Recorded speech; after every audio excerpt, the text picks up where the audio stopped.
Hey everybody, welcome back to Movies, a podcast about the act of cinema. My name is LOWRES Wonderbread, joined as always by my partner in crime, Hans Moleman. Hey there, how are you doing, LOWRES? It's a fine day today. It's a great day to have a big, thick mustache and to just be so handsome, you know?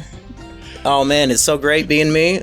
Oh, I'm so happy to have you guys back with us to talk about YouTube movies, everybody's favorite genre. Hi, I'm Monkey Jones and I'm gay. Sorry. So true, so true. This is a crossover episode with the Is It Kino podcast. So of course we have Monkey Jones and his sidekick, the Kino Corner. Yes, hello. Yeah. All right, where's Florian? Why isn't Florian on this episode? Oh, we could get him on the AVGN movie episode, probably. It's called taking a vacation. Oh, okay.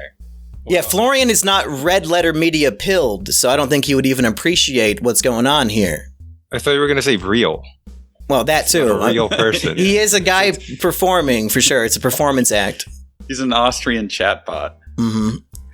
But we came here today because last time we talked about Ralph the Movie Maker's, little YouTube movie, and it brought me no shame or joy to shit all over his film, because really I'm not much of a fan of Ralph the Movie Maker. He's one of those guys where if he never posted again, not only would I not notice, but I probably wouldn't even care.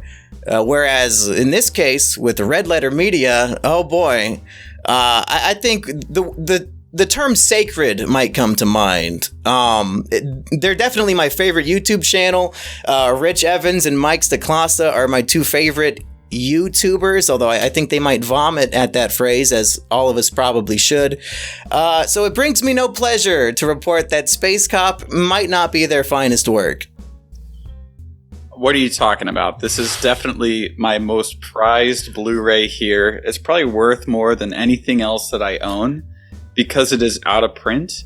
I bought it for $30 off their Bandcamp, and I think the resale price is in the hundreds, if I'm not mistaken. So I like to joke when people come to my house, and I have a lot of out of print stuff. The Brown Bunny, Possession, a whole bunch of out of print Criterions and everything like that. I like to joke that this is my most valuable movie, and I have it on display. So when you come into my house, Space Cop is one of the first movies that you see. Why didn't you have Lover? Why didn't you buy Lover during that limited run of Blu-rays? Well, you know what? Because I was an idiot. I think letting my friend borrow my Blu-ray of Space Cop, 6 or 7 years ago and never getting it back might be my biggest financial blunder since investing in Dogecoin. Probably. Yeah, I could have been raking in the big bucks with that Blu-ray. So when did you guys get acquainted with RedLetterMedia? Because I found myself getting introduced to their content when they were criticizing the masterwork of Zack Snyder, Batman vs. Superman, back in like 2016 or 2015. I hadn't heard of these guys before. I've been watching... Same time. I've been watching since I was in high school, so like way back when, maybe 2013 was when I started. So I've been, die hard for about a decade. Not OG. He started off with with the Phantom Menace. No. He started off with Star Trek Plinkett reviews that even I have not watched because I don't give a fuck about Star Trek. But then he got his big break with the Phantom Menace review. Yeah, the 70-minute Phantom Menace review. Was that even on YouTube? It's still on YouTube. Yeah. No, I mean when they put it out. Yeah, it was uploaded in 10-minute chunks at the time, back when YouTube wouldn't let you go longer than that. Yeah, I remember hearing that got accepted at film festivals or something as well during that same time. It could have been. I don't know how they would react to it these days, because he's sort of, throughout the three main Plinkett reviews, there's an undercurrent little plot about him like kidnapping and raping a woman who appears in this film, Space Cop. She plays like the lead female alien. Oh yeah, that's right. That's the same woman. Nadine, I believe, was her name in the Plinkett reviews. Now, how many features did they do prior to releasing Space Cop in 2016? Because I know that they had a couple of attempts, right? Two, I think. Well, ironically, Space Cop, despite coming out at their heyday, their maximum power, it pales in comparison to their student film they made when they were all like 20 years old. It's called Gorilla Interrupted. And I think throughout this review, I will do a lot of comparing and contrasting to that film because they really embrace the power of Rich Evans in that movie, whereas Space Cop, I think, they don't really play to his strengths as an actor in this one. So I wish they would go back to Gorilla Interrupted and, a little less space copiness. I think you're just biased because of Gorilla. Sure, I mean, the Rich Evans being a Hulk, but instead of, when he gets angry, he turns into a big gorilla monster. I think that is a lot better than whatever he's doing in Space Cop. So what is Gorilla Interrupted? Because I am actually not that aware. God, this guy changes forms like every 2.5 years. Yeah, Jay Bauman went from complete dweeb to maximum Chad despite being 5'5". Hans, you want to look for a trailer for, what is this called? Gorilla Interrupted? Yeah. Right, let's I think they use the same alien mask in both movies. Oh, fun. Well, I'm just going to be the stick in the mud here. I think I enjoyed Lover more than I enjoyed Space Cop. Whoa! Well, I'm going to have to hear about that then. No. It's the truth. I'm sorry. Listen, I enjoyed the beginning of Space Cop and I enjoyed the end of Space Cop, and then everything in between. I would have preferred Ralph the Movie Maker's touch on it, personally. Wow. I thought at least he knew when to get in there and get out. These guys, they lingered for a long period of time. To give a brief synopsis for the folks at home who don't know what Space Cop is, I think it's a great idea on paper. It's a buddy cop comedy where you take a cop from the future and a cop from the past, and they're working together in the present. So they're both fish out of water, wacky hijinks can ensue.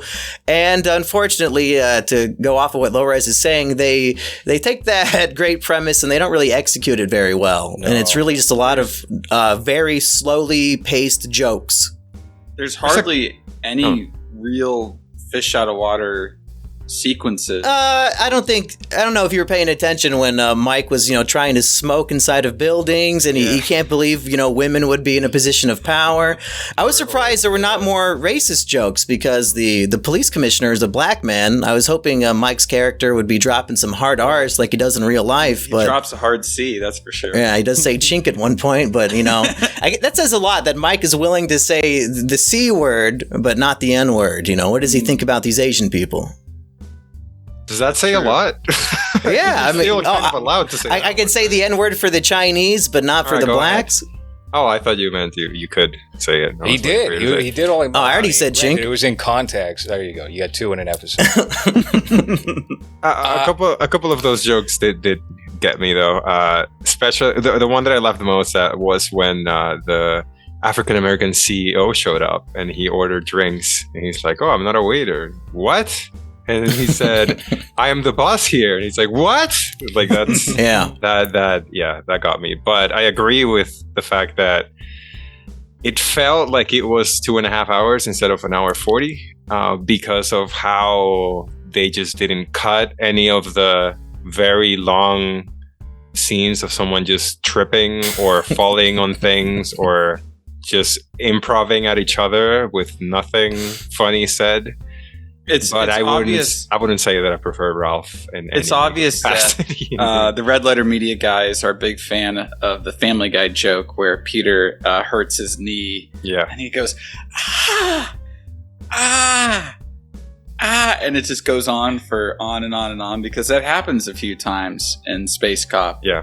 Basically. And that's why I say it's a pacing issue, because sprinkling in some of those really long, drawn-out jokes where you're being really slow on purpose for the sake of comedy, that's fine once or twice in your movie, but this film has 3 scenes in a row at the very beginning that are all that format, like when Space Cop has to go into his apartment and he has to put in the key code. It's like 5 keys. But then he goes inside and then the same key code is on his fridge and he has to type in like 50. So he has, way more security on his fridge than his house. That's a good joke. But the fact that it's followed by 3 more very slow, drawn out jokes just makes you want to fall asleep 20 minutes into the movie. It was also after the one where he had to plug in his thing to the wall, and he's just sitting there waiting for it to charge, and it was for like 40 seconds, 50 seconds. Yeah. So the first 15 minutes, I think I messaged LOWRES. It was like, I'm 20 minutes in, and it's exhausting already. Yeah, nothing has happened because of that. Yeah. Yeah, and then the whole thing right after the fridge thing, where he's on the phone, the sort of telephone, with Patton Oswalt, and the screen won't go off. God. And he's just standing there, Yeah. looking at the monitor, and Patton Oswalt can't figure out how to turn it off, and it goes on for what feels like 5 minutes. It probably is 5 minutes. Yeah. What is the actual runtime of this movie? An hour 40. Yeah. Yeah. About an hour 40. It's like an hour and 39 minutes or something like that. I think this could have been a great 30-minute movie if it was uploaded direct to YouTube for free. It could have been like their Kung Fury. Yeah. That's one of the things. It felt very much like the Tim and Eric movie or the Aqua Teen movie, where they work really well as sketches or 15-minute slots. But once you stretch that to over an hour, the joke stops being funny, and it just feels like a drag. I think that was more of a problem with the Aqua Teen movie than the Tim and Eric $1 billion movie. At least there was some sort of arc with that film, as opposed to Aqua Teens, where things were just happening. And I feel like that's kind of similar in this case. One thing that did bother me a lot about this movie is that it just seemed like the production value was given up on for the entire middle of the film. It was like, all right, we want to impress them in the beginning, and then we want to leave them walking out of the movie feeling pretty good about what they saw. And then everything in the middle was just kind of very careless, very sloppy, and especially poorly shot. Well, to give a brief history on the movie, Hans, I think you're right on the money. It started off just as a parody trailer, like just Space Cop. And so in a 4-minute fake trailer, all of these jokes are funny. But then after, like a decade later, when they're all older and fatter, they decide to actually turn their parody trailer into a feature-length film. And they didn't have feature-length ideas for it, I don't think. Yeah, it felt kind of like they were trying to go for a Naked Gun thing, but without jokes that work and without a charismatic lead. And that's the problem, because Rich Evans is very charismatic. Like, he's a man whose laughter can make children cry tears of joy. And in this movie, they just have him being just gruff, really deep voice, really not saying much, just staring off into space. Rich Evans is best used when he's screaming, going crazy, turning into a monkey man, destroying an entire room. This is a man who will literally fall down the stairs just to get a funny scene, like in a video. Like, he will physically injure himself. And I feel like all of that is wasted in this movie. They really don't utilize that aspect of his acting prowess. Yeah, they were having him do like a Clint Eastwood or like Judge Dredd type of persona, but a parody of that. But the thing is that Rich Evans is just not, that's not a character that he should play. But I also felt like a lot of these characters weren't really good. Mike Stacklasa is just Grandpa Simpson. Oh, I was going to say Mike was my highlight of the film. His character was by far my favorite. Well, Mike is definitely the funniest. He has, the most jokes, I would say, are the most jokes that are like real jokes and not like long drawn out jokes. Who's easily the worst is Jay. Yeah. Jay's not an actor. Yeah. And Mike does have the sole writing credit on the movie, and I think part of why the movie fails is because a lot of the jokes he writes only work when him or Rich do it. There's jokes about people being frozen, like Futurama style, so that they can have their diseases healed in the future.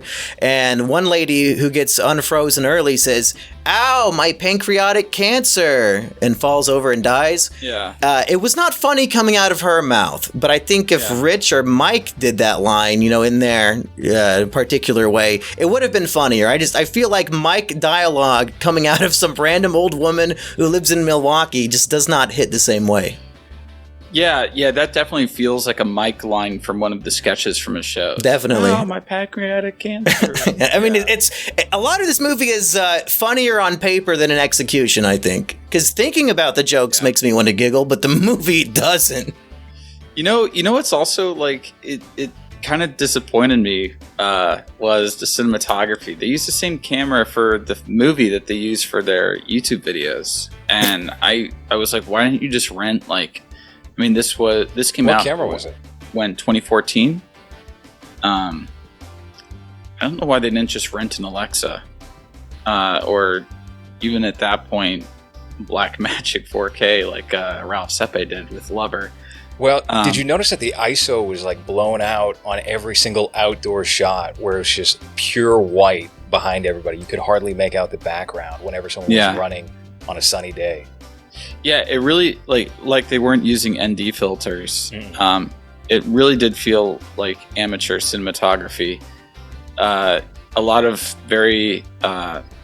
shots that had like, you know, large depth of fields outside, which, you know, just it gives you the impression they just took the camera outside. They're like set it to automatic and then like shoot. It feels very kick-assy. It feels like you're watching one of those movies whenever you see a large group of people and there's a stage and it's outdoors.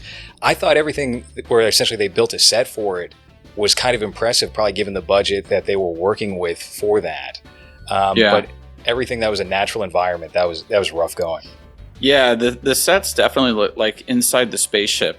Definitely looked the best, had the best lighting and you know, and everything like that. But yeah, outside, one particular scene that came across to me as just being like really bad was near the end where he gets the key to the city, and it's all the people, you know. And those were their fans. They said like, hey, if you're a fan of us, can you make a sign that says Space Cop on it and meet us at this park? You can be in our movie. Kino, you should do that for your next film. You should just have all your fans show up and be the extras. Yeah, if all the fans who participated in your short film festival show up, you know, what a colorful cast of characters you could have. Yeah, that worked really well for the AVGN movie too, right? That scene was great. Was it just like a bunch of fat, ugly people who showed up? Yeah. I'm going to keep all my fans away from my next movie. You're not going to let Justin Silverman in? Yeah, he's a big fan after our... Yeah, he's a big fan. One of the biggest. But, no, but you see their fans, right? Like, in the crowd, and they have the signs and the one. Very few women, I noticed. Space Cop, you owe me $5. But then you look at the stage, and it's so obvious. It's just some random, like, community stage that they took. There's no production design. There's no set design on it. It's a blank, dark stage where they just have Space Cop and the one guy standing up there.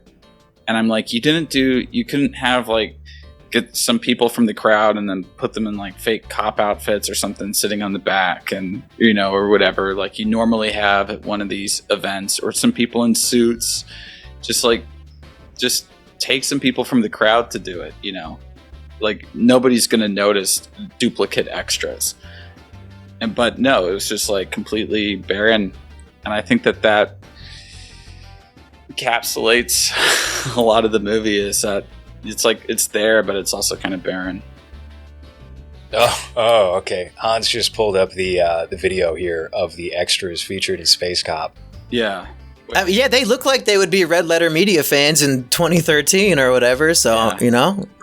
Hans, you watched it. You gotta go forward like a minute. You gotta go forward like a minute here. Wait, you watched this on 1, 2, 3 movies? So the torrent that I had was just not downloading for yeah. So I just searched for it, and I was like, oh, this you see, it's like they put up one little. Hey, they got a whole bunch of balloons. Yeah, there's 2 American flags there, and a trumpet. But here's the thing: is that having all those extras on the one side, and then contrasting that with just a blank stage. Hold on, it's Hans, just can a you back weird that look. up? There was an Asian guy who looked like what's his name, Justin Theroux from Mulholland Drive. There he is. That was Space Cop's partner at the beginning, and that's why he says you owe me $5 because they made a bet. It's a callback. He wasn't calling him Space Cop. Calling him something else. Yeah, Slip Slop. Yeah, something like that. Yeah, there's a lot of jokes that are just terrible. Like, if you're gonna have Space Cop he's gonna go back in time and he's the wacky character, the fact that all of just the side characters and supporting characters are also wacky, it just doesn't work. Like, at one point, they're in the police station and one cop says to the other, "Oh, great job on the report, but don't do it in crayon next time." And I'm thinking, well, what? So everybody in this universe is like an incompetent retard? Shouldn't that just be Space Cop? Yeah, like it's funnier when it's one person who's incompetent. That's the whole thing about buddy cop comedies, right? Is that one of them is wild and one of them is like a by the books kind of guy, because it's that imbalance that creates the comedy and creates entertainment. But everyone here is the wacky person who has to get a joke in. Or like painfully stupid, and the joke is that they're painfully stupid. It's very, they came under fire, whatever, for criticizing Ghostbusters, I think, back in the day. The all-female remake. That's a trope that a lot of those comedies suffer from, is everyone's just a stupid idiot. Yeah. It was very one-to-one with that. There is like a good 20-minute, I want to say, documentary about all of the facets of production that they focused on, that they released kind of recently. I want to say like within the last 2 years or so. That I think was all just behind-the-scenes shit on Space Cop. And I found that monumentally more entertaining than what the sum of all of that was, which was this movie. It makes me wonder if these guys are even really... I think they're talented.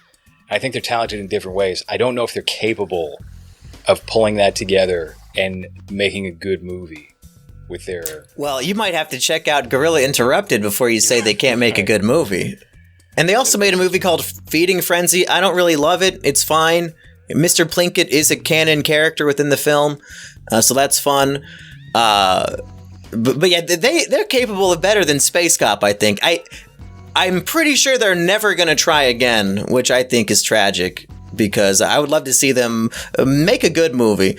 The problem with Space Cop is that they were making a bad movie on purpose, right? Because they do their series Best of the Worst, where they watch all these cheesy B movies, and they wanted to make Space Cop their own parody cheesy movie, and you really just can't do that. You gotta be genuine and authentic from the beginning. If you're approaching it from a position that you want it to be bad on purpose, it's just gonna be bad genuinely. Yeah, and that's honestly with anything that you want to do, right? You want to aspire to be something great. You don't want to aspire to be something bad. If you aspire to be something bad, you're going to end up being bad, but not bad in a good way. Like, you even look at even the worst, the best of the worst movies. The people making the ones that became famous aspired to make a great film. Well, it's the Tommy Wiseau thing, right? When he was trying to make the best movie ever, and he had the biggest ego and had no idea what he was doing, he came up with the only thing that anyone's cared about. And then when he tries to do comedy after pretending that was supposed to be a comedy, everything else has just been whatever. Who cares? Yeah. But what was the follow-up? The Neighbors? And then he tried to turn that into a series. And did that ever come out? Was that a thing? I don't think so. No, It was a thing. I saw 2 episodes of Neighbors, and then I didn't want to watch anymore. I think there's a few episodes of it out there. It's not worth watching at all. I remember there was also a channel that gave him like a gaming show where he would play video games, but he's like 70 years old, so he would just play them bad and not understand what a video game was, which was funny for like 2 episodes, and then the rest was just like, all right, I got it. The funniest video that I ever saw with Tommy Wiseau was a British guy who was in America, and he started working on this film with Tommy Wiseau, but then he started using up all the movie budget to buy scratch off lottery tickets against Tommy Wiseau's what he was saying, and so he was wasting all the money on tons of scratch offs, getting Tommy like pissed off. And I think that could have been like I forgot what person it was, but it was some British comedian who was doing this thing like touring America, and he had an episode of making a shoot with Tommy Wiseau, and all he was doing was trying to piss Tommy Wiseau off. And that actually, I think, was the funniest thing that I've seen Tommy Wiseau in. There was also that movie that Greg Sestero, because he he was very successful with the book that he wrote about it, right? Best Friends? Yeah, you would think he would have gotten a second wind after that movie came out. But that was also, I feel like that coincided with James Franco's Me Tooing. Because James Franco won the Golden Globe that year and brought up Tommy Wiseau on stage. And he was going to win the Best Actor Academy Award. And then, his pussy-eating school allegations came out. He was holding all the female students after class to teach them cunnilingus. So they said, no, we're not going to give you the Academy Award for that, James. Method. And that was it. There's 2 Best Friends movies? Rated R? Oh, right. Yeah, no. There was Tommy Wiseau and Greg Sestero did a follow-up movie. They didn't direct or write it. And it was called Best Fiends. Oh, okay. Yeah, but there was a... There's a parentheses in the R, yeah. Yeah, it says that Greg Sestero wrote both of them. The 2... Oh, he did? That's a sign of quality. Well, I have not seen those, but my brother did go see them, and he said they sucked and were not worth watching.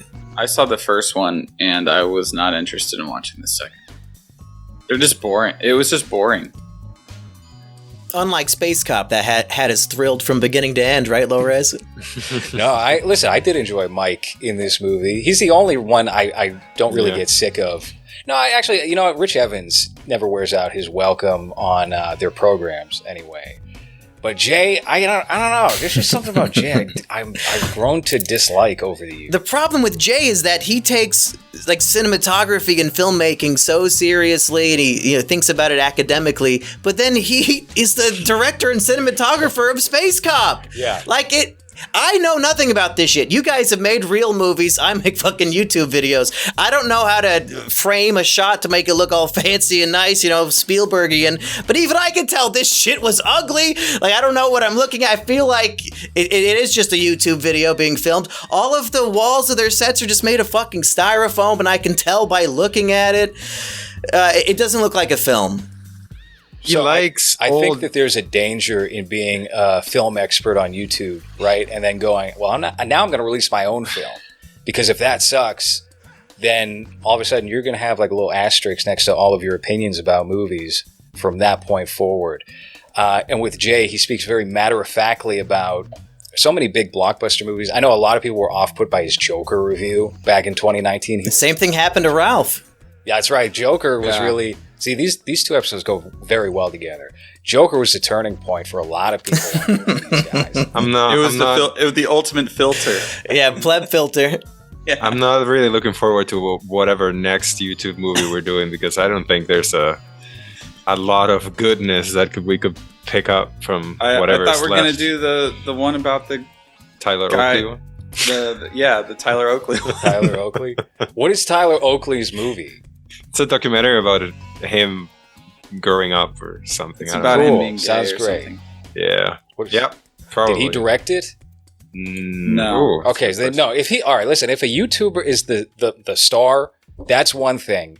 It has to be their movie. It has to be what they've helmed. Yeah, because otherwise, I have to watch a fucking Logan Paul movie? No. Unless they wrote and directed it, I don't give a fucking shit. AVGN, he did it. All those Nostalgia Critic movies, he did it.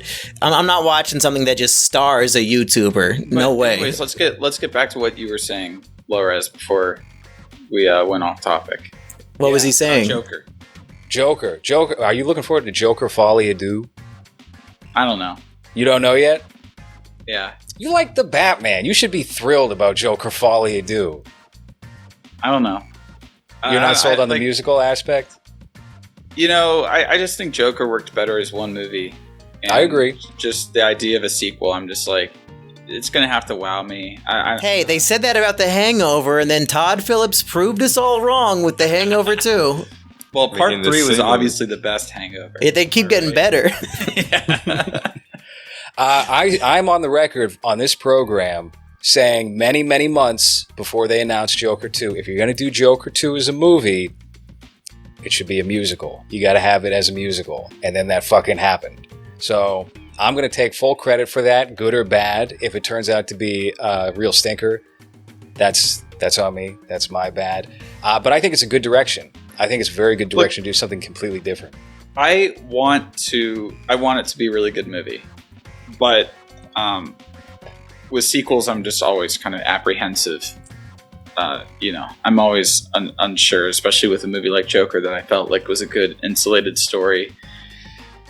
And I just hope that it's a movie where, they have a reason to make a sequel, and it's not like they just want to cash in on the fact that Joker made over $1 billion. I think it's just the latter. I think they want more money, and they got Lady Gaga's name. And listen, it was going to happen regardless. And you could do, they could either like merge that Joker universe with the Robert Pattinson one somehow, even though they got Barry Keoghan. Who even wants that guy? I think this is a cash grab, and at best case scenario, there's no Joker 3.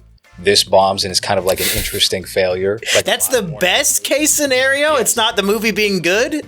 No, I don't think it. Listen, I think it'll be good in a different way, but it ain't going to be as good as Joker. So the best you're going to get is it's going to be an interesting failure. But what if Lady Gaga sings Bad Romance, during a sex scene with Joker?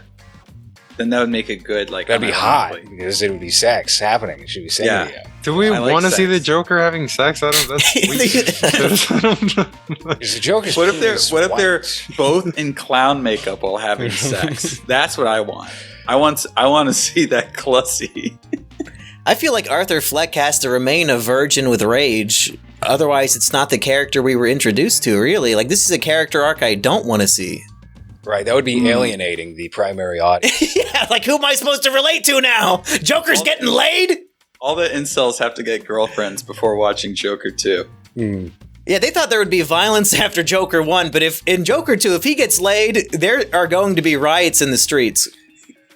You thought there were riots after George Floyd. You were afraid of movie theater shootings with Joker 1? Wait until they find out that he had sex. Mm-hmm. To my point, though, like French Connection has a sequel. There's plenty of great movies from the 70s with sequels that just nobody thinks about or remembers. Terms of Endearment has a sequel. Exorcist 2. The Exorcist 2, The Heretic. I think that's the shining example of like taking a movie that was perfect and had the perfect tone and then disregarding all of that and using the sum of whatever remaining parts to build something fantastical and different and making kind of a piece of shit. Mm-hmm. But it's entertaining in a way. Yeah, and The Omen has sequels as well. A lot of those movies got sequels. It's just nobody even talks about anymore. Yeah, we can only hope Space Cop 2 is one of those sequels, one of those amazing, fantastic sequels. Isn't Mike and Rich doing like an Adult Swim show now? I don't think so. Mike got to do a voice on Smiling Friends. Yeah. Yeah, he was in Smiling Friends, but so is James Rolfe. But James Rolfe is only in it for like half a second. Damn, he blows every opportunity he gets offered, James Rolfe. Adam Wingard wanted him in so many of his movies. VHS 2, Kong vs. Godzilla. James goes, I got to take care of my wife and daughter. I can't leave. Where is he from? New Jersey. I can't leave New Jersey for 4 days. And then he just posted a video of him climbing a mountain, and then he's like crying in the video, like, I miss my kids. So I guess he can't leave home. Hey guys, we're gonna have to end this podcast right now. It's 5:40 p.m. It's 5:40 p.m. I gotta go. I don't know. They already unfollowed you, dude. You don't have to do that. I don't know if you guys know the 5:40 p.m. meme. When he was doing streams with Mike, he'd be streaming. He'd be like, "Oh, it's 5:40 p.m. I gotta go." He's got to get home to his wife. I gotta go upstairs, I guess, because I think the studio is. Mike Matai lives in his basement. Yeah, along with Inspector Gadget. I'm looking for see if I can find YouTuber directed movies, but everyone's just in them. I didn't know Alex Winter directed the Smosh movie. Did James Rolfe direct AVGN the movie, or did he just write it and produce it? He directed it. Okay.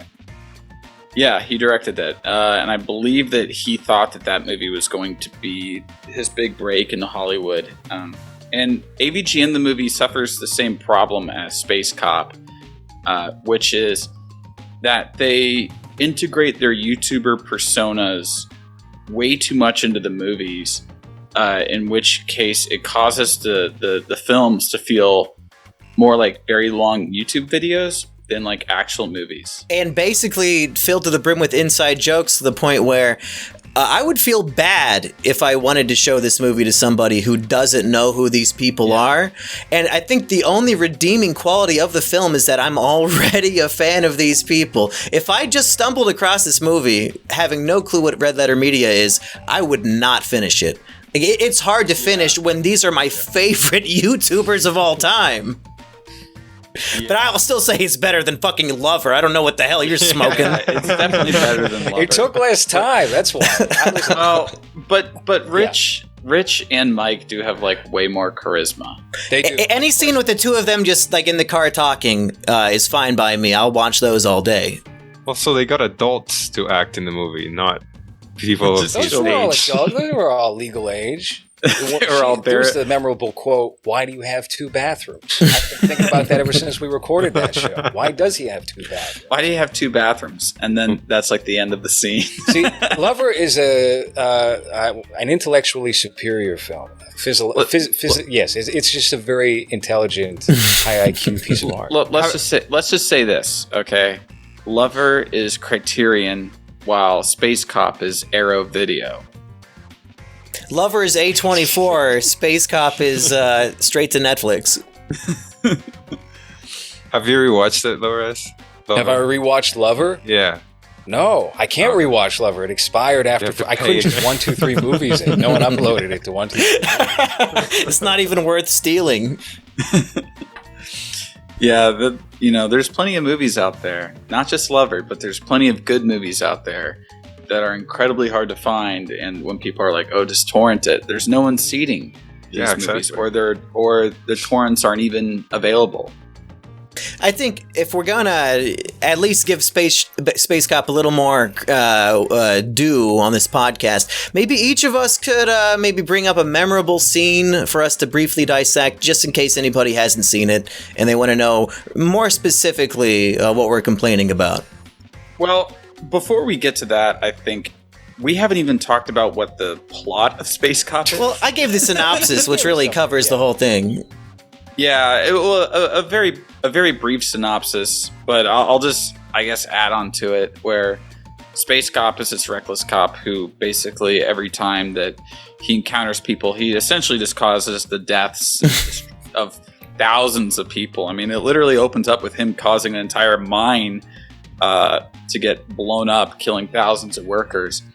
No, I'm pretty sure Jack Packard said, "Space Cop, you've killed millions of people." And he says, "You're welcome." Yeah. And so he's just like a complete psychopath idiot. But sometimes he's not an idiot, and sometimes he is. That's another thing with him. But anyways. Yeah, I think Mike went to like the Family Guy school of writing, where the character behaves in whatever way makes the scene funnier and is not an actual character. Yeah, exactly. So then what happens is that he gets made into a patrol cop, basically like somebody to give speeding tickets, because he just causes way too much havoc when he's a real cop. And he finds this one car speeding through space. He follows it. It sends him back. Do we need to get into the minutia this much of the plot? No, it's like he goes back to 2007, and now he's like, and so now the film finds him working in 2015, 8 years later, as like a beat cop in Milwaukee. But he still has his flying cop car and stuff, so he's utilizing weapons of the future to completely obliterate criminals of the present. I like when there's a hostage situation at this like white trash couple's house, and the guy's holding his baby, and there's a boiling pot of water, and Space Cop shoots the guy in the head, and the guy like perfectly drops the baby into the boiling pot of water. I like that on paper, but they just did not execute it very well.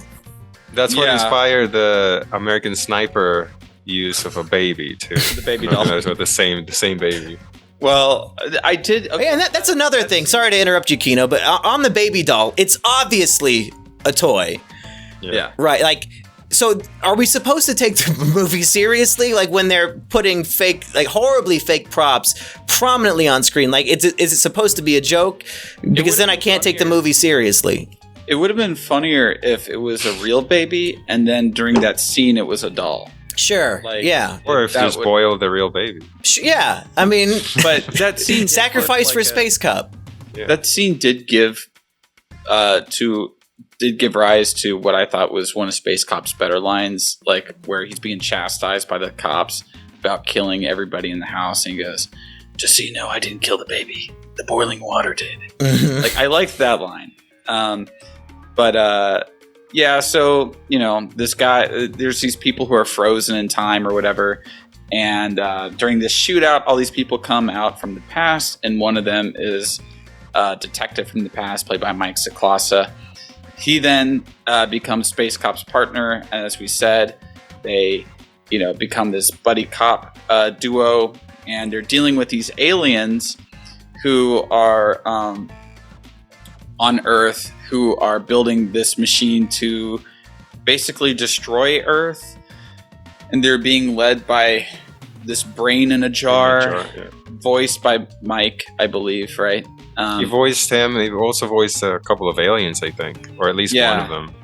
And it's like a human guy that I guess hates humanity, and he wants to destroy the human race, and he's working with these aliens from the future who are trying to destroy Earth in 2015 or something. Oh, and so now that you've read off the whole Wikipedia plot, what are you building up to, Kino? I'm just building up to. I mean, if they wanted to know every part of the plot, they could watch it. Do you think they're gonna watch it? I mean, not after what LOWRES said about it. Listen, if we suffer, they should suffer as well. Yeah. I think everyone should do themselves a service and treat themselves to a double feature of Gorilla Interrupted and Space Cop. Gorilla Interrupted is an unironic piece of unironically entertaining, whereas this one is just slow and painful. How long is that one? It's barely a feature, like 65 minutes probably. I found the trailer over here. Okay, let's take a look at this. I hope that everyone that's watching this goes to 1 to 3 movies and watches Space Cop like I did. Can we also look at the DVD cover art after we're done watching this trailer? Because I can just see Rich Evans looks so different. Yeah, this is when they were all like 20. I can't hear it. Yeah, we can't hear it. Hans, you need to adjust the volume here. Can you hear it now? No. All right. Nope. 1 second. 1 second. Hans. On that log in the forest. Management disorder. I think you're a big asshole. Listen, you little punk. A real big asshole. When you stubbed your toe on that log in the forest, you became the very image of Lucifer himself. That's so stupid. Now that's a real movie. Aliens? What the fuck? Aliens? Ow, my face! You see, like the man turning into the legendary werewolf at the sight of a He's definitely a more likable Rich Evans, so I can see why. A gorilla when you get mad. What is this? A fucking joke? Yes. Why do they gotta be so predictable? Go fuck yourself. I call it a battle pack. What's it used for? I don't know, battles? With power like that, we can blast the shit out of this whole fucking planet. Oh my god, there's a fucking lamp on my head! What? Don't talk about the aliens, or the man-beast, or the laser. Definitely don't talk about the lasers. Someone kinda took the battle pack from us. Silence!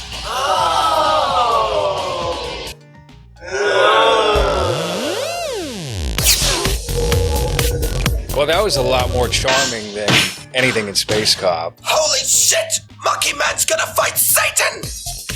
You know what this reminds me of? Hans, if you want to just type in real quick, Freddy vs. the Ghostbusters trailer. This reminds me of a Ghostbusters fan film that had James Rolfe in it from like 15 years ago.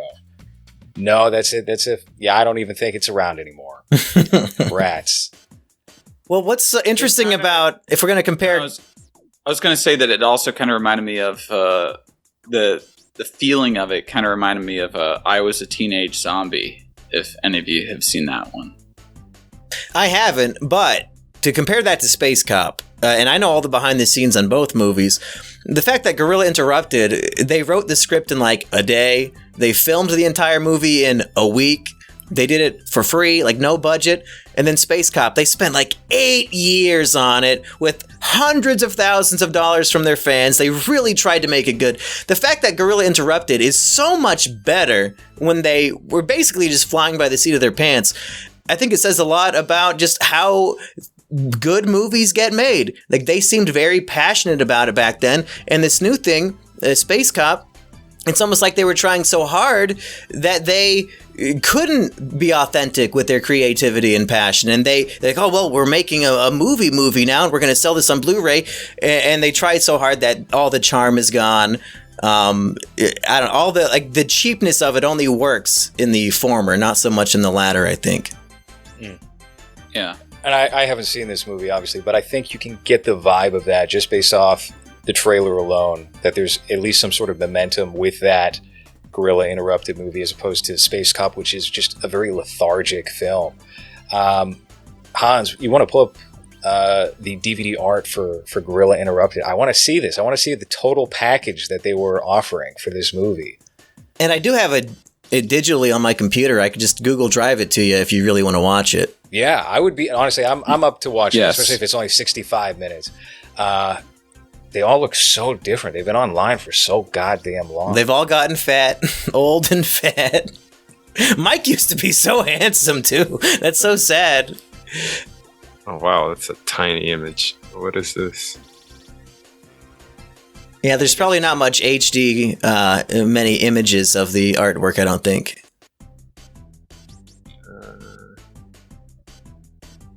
Well, for a movie that was shot probably, in like the late 90s or early aughts? It was a little bit after Phantom Menace came out, I think. Okay.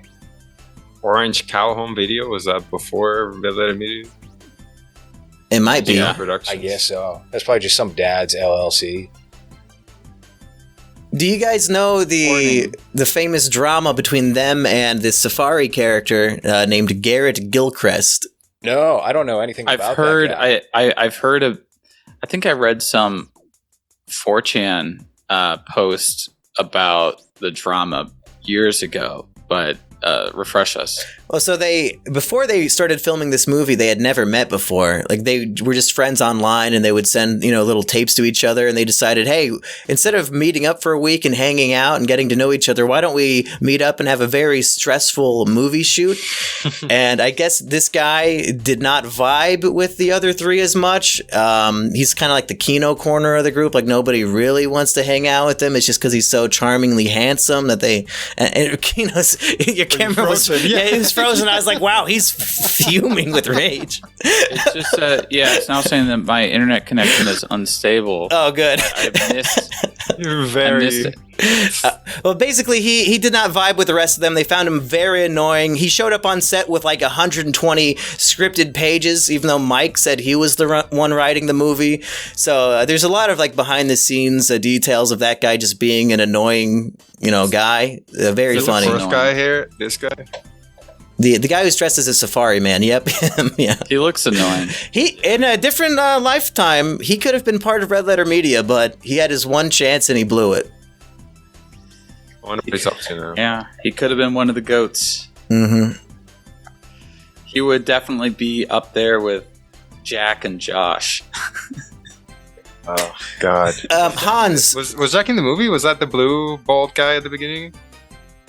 Yeah. Jack Packard plays a few different people in the movie, I think. But Hans, I don't know how long we're going to go on this. Probably not too much longer. But are there any scenes that we haven't talked about yet that stick out in your mind that you wanted to bring up? The strip club scene was good. I was going to say that. Was good or was cringe? I hate it when they try to do strip clubs in these fucking cheap YouTuber movies because you're not going to have any nudity. It's very awkward on set. Like these fucking, dweeb YouTubers have to find like hot women and convince them to dance sexily in their film when they've probably never danced on a stripper pole in their lives. Yeah, I just felt awkward watching it. Doesn't have hot women. I think they probably did the best that they could, but just knowing how like Mike and Jay and Rich are in real life, I don't know if I feel comfortable with them directing women they probably don't know to like be strippers in their movie. Well, you don't think there was a casting call for the strippers in the movie? I don't know how they did it. What I'm People's saying sisters is and that cousins. the strip club scene paled in comparison to strip clubs in The Sopranos. Okay, you just get the strip clubs in The Sopranos. You know, you watch that and you're like, okay, this is a strip club. And then you go to Space Cop, and you get fully clothed. Yeah, women. the girl, long sleeve shirt. Yeah, and then Mike You ever seen a has a stripper line in a that t-shirt and jeans before? Mike says,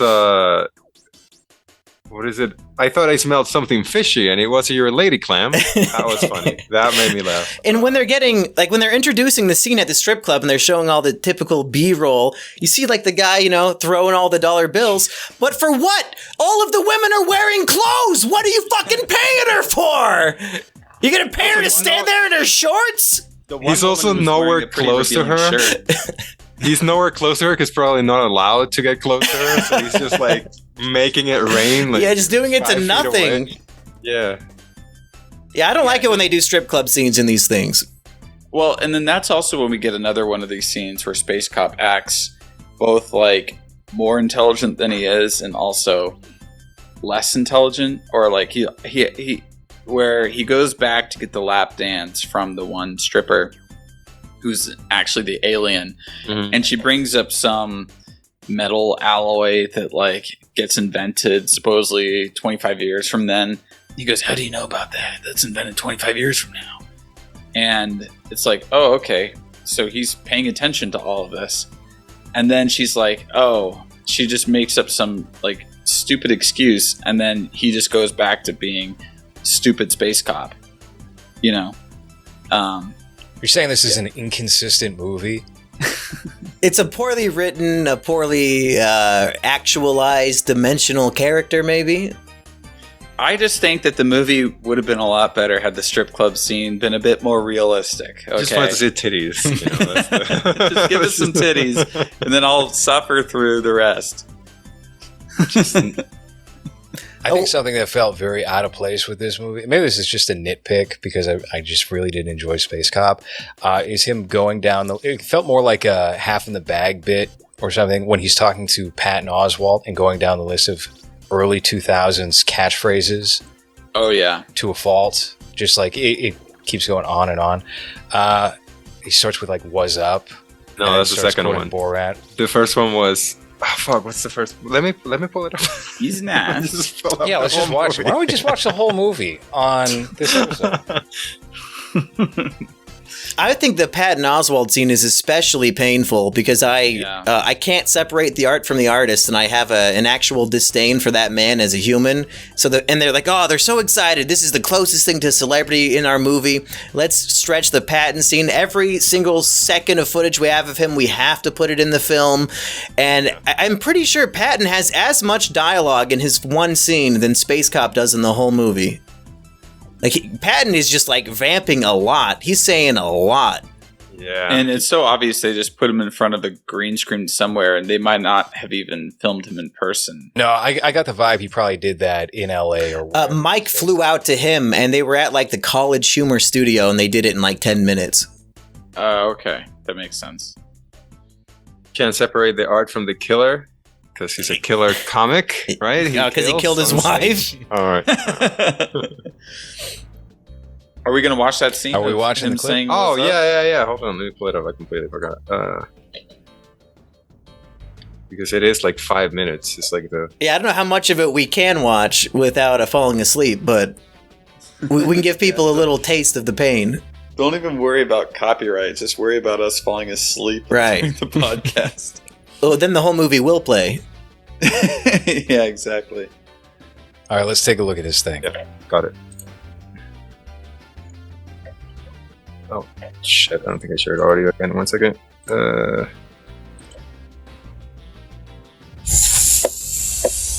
you hear me now? All right.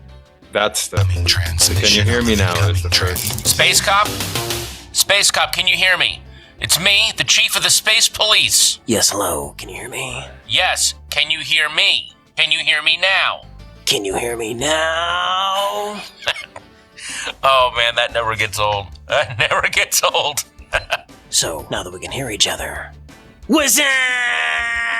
What's up?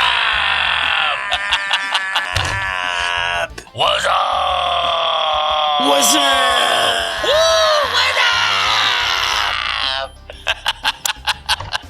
God, he's so disgusting my looking. goodness. Yeah, Damn, neck. Space Cop. Patton Oswalt sucks. It's amazing how those jokes still play even in 2058. That's right, Chief. So, is this about that moon thing? Yes, it is about the moon thing. Yeah. You're a loose cannon, Catchphrase. Space Cop. And frankly, every assignment you go out on results in multiple... Okay, I think that's enough. I think we can move on, right? I think I have the gist of it. Definitely enough. Yeah. And the way that scene ends, in case you guys don't believe us, it does end with them just standing there staring at each other for 2 minutes. Yeah. For 2 minutes. Like, not Literally Space Cop doesn't say a word. I feel like they shot 55 minutes worth of movie and just decided we have to pad out every single scene in this film if we can in order to make it feature length. Which is why it has the illusion of feeling much longer than it actually is. I felt... No, I'm not going to say that. I was going to say that the AVGN movie went by faster than this, but no, that's definitely not true. That's like a legit 2 hour and 20-minute film.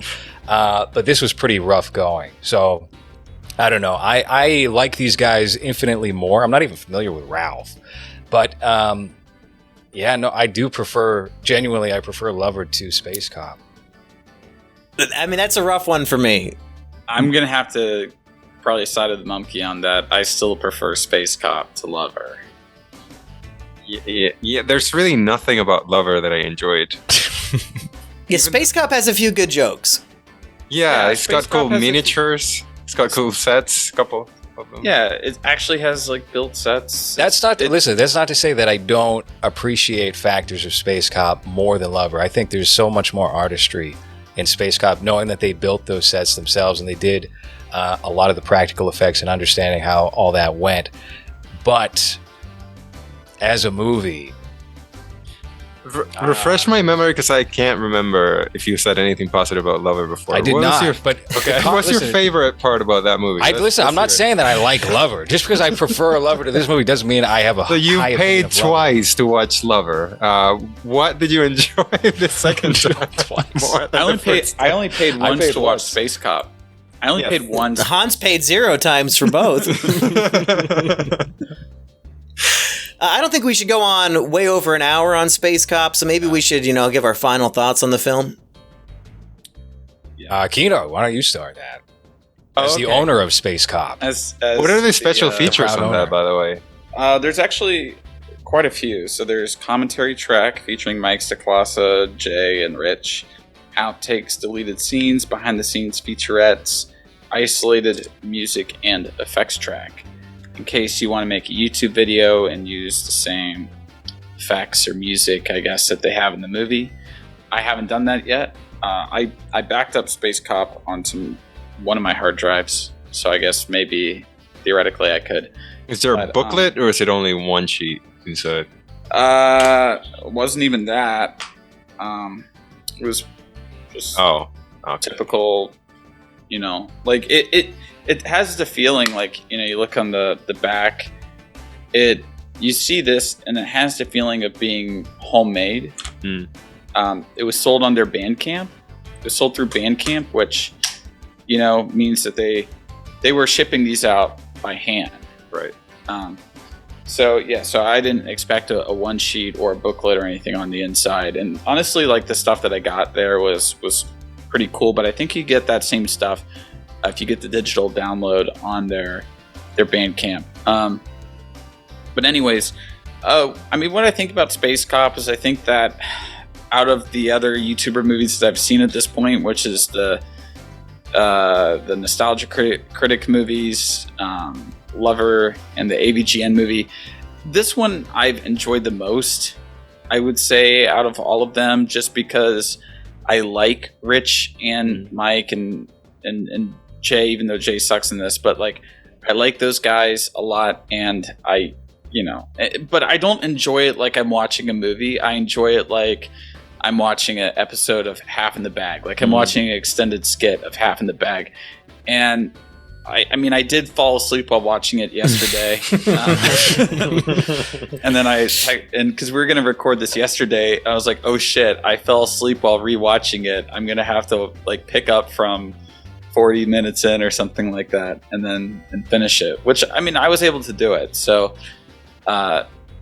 it's not great, but it's definitely not great. It's not good, but I didn't think it was offensively bad. I thought it was just cheesy YouTuber movie, and the big problem is that they tied it to their YouTube channel too much, and it made it feel more like a YouTube video than a movie. And yeah, it just doesn't feel like a movie. I'd say that's the biggest thing. If they released this for free on their YouTube channel and they had taken the bloat out to make it more YouTube friendly, like not releasing a 100-minute YouTube video, but making this 60 minutes long and releasing this on YouTube, I think people would have a much higher opinion of it than they do now. I completely agree. I think this is best viewed as like a supplement to their YouTube channel and not a real movie. I think there's probably a very enjoyable 45-minute version of this movie that can exist. Maybe there needs to be like a fan edit or something, you know, how people chop up all those Star Wars movies. I think this would significantly benefit from that because there is so much you can remove to make the pacing far better than what it is. I would like to see them give making a scripted narrative another shot, just because, again, they're very charismatic, talented guys. They're very funny. This just is not worth checking out. Yeah, I'll say this yet again, as somebody who is as big of a fan of these people as you can be, this movie is so painful to finish. I think I've seen the beginning of the film 6 times and I've only made it to the end twice. Like, most of the time I have to give up watching the film because it's just so boring in the middle. Even if you're a diehard fan like me, I wouldn't even recommend watching it. I'd almost say avoid it so you can keep maybe a cleaner thought of these people in your mind. And I feel like maybe they might feel the same way. Just based on some of their comments. I don't think they're especially proud of Space Cop. Like, Ralph the Movie Maker giving himself a 4.5-star letterbox, like, that is fucking disgusting. I don't think Mike would do the same. I think Mike would say, yeah, that movie sucks. So at least they have a little bit of self-awareness about how shitty it is. I thought it was very long and it dragged a lot. And even though I'm a fan and some of the jokes did made me laugh, I completely agree with the fact that if it was 45 minutes, it would be much better. I looked it up on eBay and it is $300 for a Blu-ray. So don't do that. Go to 1 to 3 movies and watch it like I did. I'm going to have to sue my friend to get my copy back because he's had it for like 6 years now. This is gold, baby. This is pure gold. I got fucking gypped. Well, since this is going, on my channel, I would like to give you guys all a chance to plug your stuff, and then I'll plug mine too, I guess, if it's going also on the LOWRES channel, right? Yeah, this will definitely go up on there. I think a lot of people enjoyed our chat on Lover. Yeah, why don't you guys head on over to my YouTube channel, LOWRES Wonder Bread. Check out the trailer to Mass State Lottery, which is another YouTuber movie. Technically, we just dropped a second one. You will recognize the face of Buddy Duress if you're an A24 freak. And go visit Hans's Twitter and do like a very specific search for racial slurs and all sorts of damning comments. You'll find a lot. Yep. Well, no, if I had my old account that was suspended before. Right, this is your 4th account. Yeah, I've been pretty clean on this one. I don't think I even say... Very family friendly. Well, I only follow about 30 people on Twitter, and Hans probably gets half of my likes. So if you want to see some good shit in your feed, go follow Hans. Yeah, H-word name on Twitter. And besides, did you plug the Patreon? I wasn't paying attention.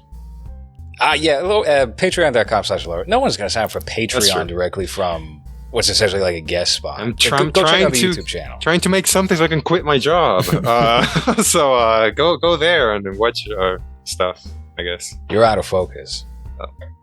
And I guess if we're gonna plug me and Kino, we have a podcast called Is It Kino on the Simian Jimmy Treehouse channel, and sometimes on it. Yeah, Florian's on it more than Kino these days, to everybody's chagrin. But we review movies every week on there. Kino, what's going on your channel?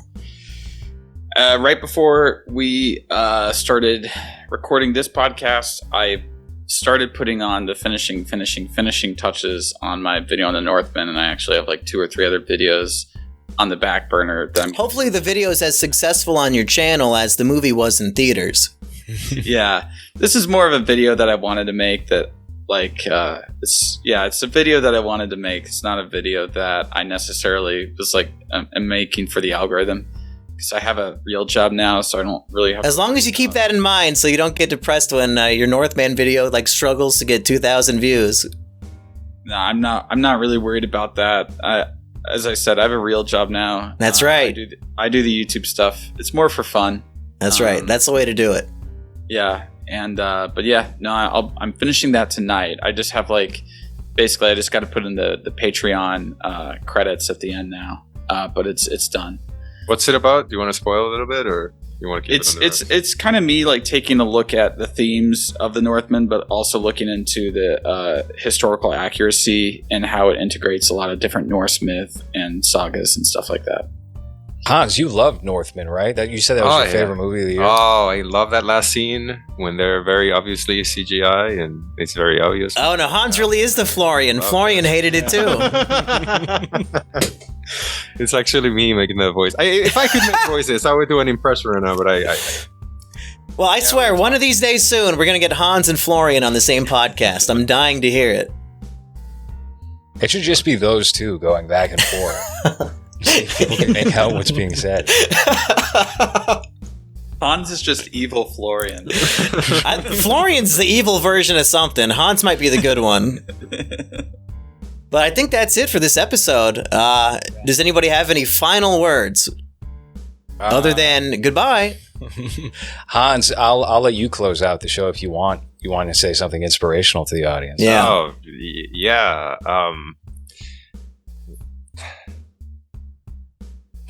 Just cut it right there. That was horrible. My camera's dead. Bobke, Kino, thank you for yet another program. That's been Movies. That's been Is It Kino? Thank you for listening. Bye, everybody. Recording stopped. Oh, my God.